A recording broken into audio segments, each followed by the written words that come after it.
हुकूमत तो तब्दील हुई मगर तांदले वालों की तकदीर ना बदल सकी।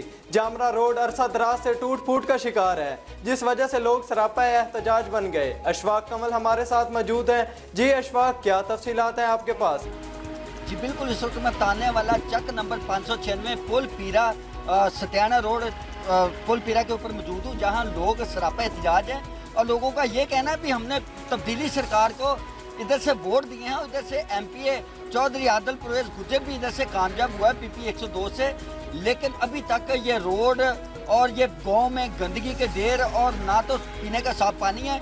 हमारे साथ कुछ लोग उनकी ज़बानी बात करते हैं। वोट दिए को तब्दीली हुए हैं। ये पहले रोड नवाज शरीफ के दौर में बना था, उसके बाद हमने आदिल परवेज को वोट दिए, कामयाब किया, लेकिन इधर कोई काम नहीं किया, ना रोड का किया। इधर इतना रोड पे स्कूल हैं, बच्चे लेट आते हैं, इधर डकैतियाँ भी हो जाती हैं रोड की वजह से, बहुत नुकसान होता है, लेकिन कोई काम नहीं किया। आदिल परवेज ने अपने गांव में बहुत काम कर लिए हैं, लेकिन इधर काम नहीं कोई भी किया। तो ये बराए मेहरबानी रोड का काम होना चाहिए।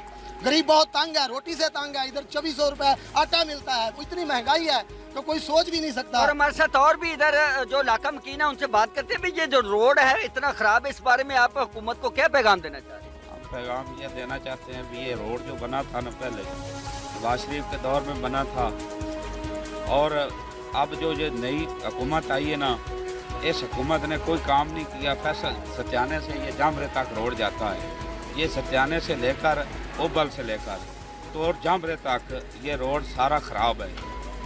और रात को डकैतियाँ यहाँ होती हैं, जहाँ खड्डे होते हैं वहाँ रुकना पड़ता है ड्राइवरों को, और उधर जब रुकते हैं वहाँ डकैती हो जाती है। ये रोड बहुत ख़राब है। जी, ये जो इलाका मकीन है सरापा एहतजाज है, उनका ये कहना भी इधर 1857 के हीरो राय अहमद का खर्ल का मज़ार भी है। सत्याने से इधर रास्ता इधर से पीरे वाली पुल से गुजरता है, लेकिन आज तक इस रोड का कोई पुरसानी हाल नहीं है। और हमने तब्दीली सरकार को वोट भी दिए हैं, लेकिन हमारे हालात के अंदर तो तब्दीली नहीं आई, ना रोड्स के ऊपर तब्दीली आई।